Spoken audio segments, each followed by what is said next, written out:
Salut les apiculteurs, j'espère que vous allez bien. Alors je voulais vous montrer le piège à frelons asiatiques que je vais mettre en place en 2022, en début de saison. Piège à frelons asiatiques sélectif. L'année dernière j'étais sur des bouteilles classiques avec un deuxième fond de bouteille. C'est-à-dire que au fond de la bouteille, si vous mettez le produit directement, le frelon rentre, va se noyer, mais également les abeilles et tous les insectes qui veulent attraper le produit que vous avez mis pour les piéger. Le fait de couper une deuxième bouteille et de rajouter sous la bouteille un cul de bouteille, si je puis dire, avec un système scotché par exemple, donc un réservoir que vous remplirez. Et puis sur votre bouteille, vous pouvez aussi faire des petits trous de 6 mm à la perceuse par exemple, de façon à ce que les abeilles puissent ressortir. Donc ça, c'est les pièges que j'avais l'année dernière. Voilà. En guise de dessus de bouteille, vous avez soit ce système de cloche qui se vend dans le commerce. Ça vient se prendre au-dessus, vous enlevez le bouchon de la bouteille et vous clipsez ça au-dessus. Comme ça, vous pouvez l'accrocher où vous le souhaitez. Ou bien vous faites un système avec une deuxième bouteille que vous recoupez en deux. Alors j'ai une vidéo sur mes réseaux sociaux, sur Facebook, c'est sûr, YouTube aussi je crois, pour construire ce piège avec la bouteille, sans avoir besoin du capuchon jaune fluo que je viens de vous montrer. Alors là on est sur un piège vraiment qui est top, parce que déjà au niveau du volume, on a un gros volume. Alors ça je l'ai acheté dans le commerce. Alors de base c'est comment? De base, c'est pas dans ce sens-là en fait. Moi, je l'ai adapté. Donc ça, c'est le bas du piège à la base. Alors, on a quoi? Là, j'ai une grille à rennes sur le dessus. Mais de base, c'est une plaque de plexiglas que vous avez. Donc, on a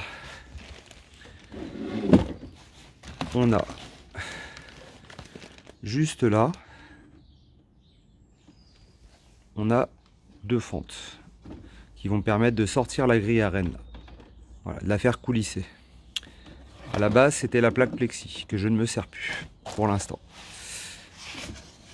Ensuite, j'ai utilisé un 4 corps que j'ai coupé en deux.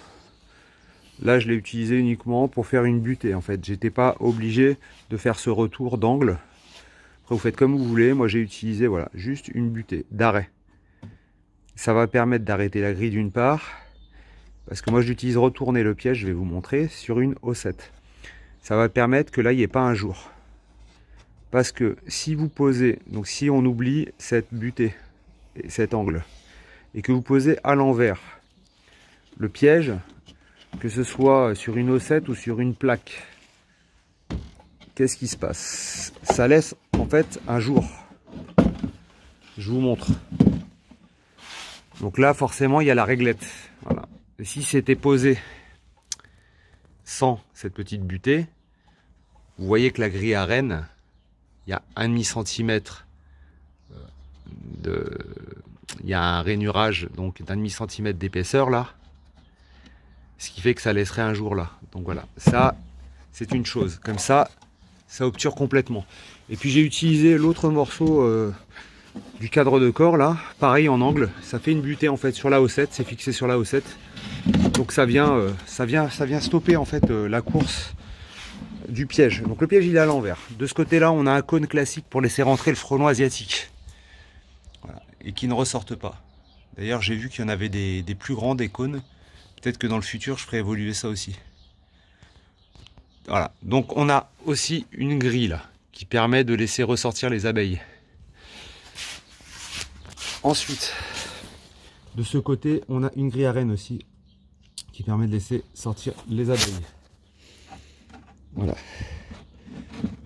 Donc là on a le piège que j'ai acheté dans le commerce, adapté sur une O7, avec des clips pour fixer un plancher à un corps de ruche ou un corps de O7, ou une ruchette, peu importe, un corps de ruchette.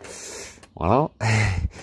Et là on a encore des clips qui permettent de fixer donc la O7 au plancher. Alors ça va permettre en fait de mettre tout ce qui est au niveau entre guillemets amorçage à piège.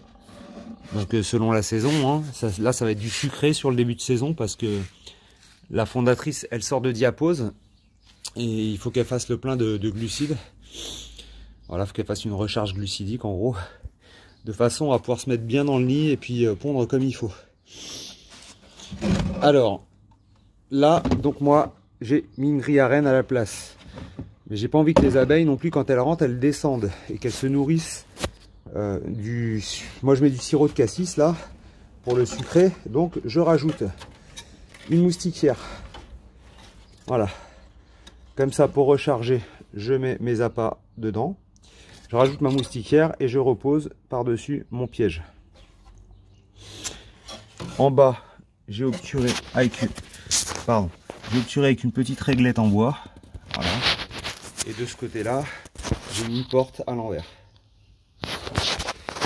Donc on va mettre le piège en place.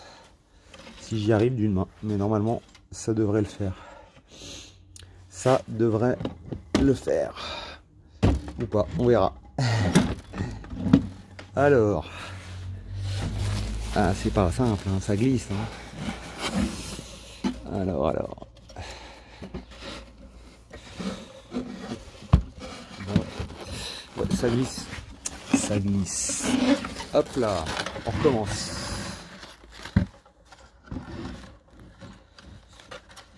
Voilà.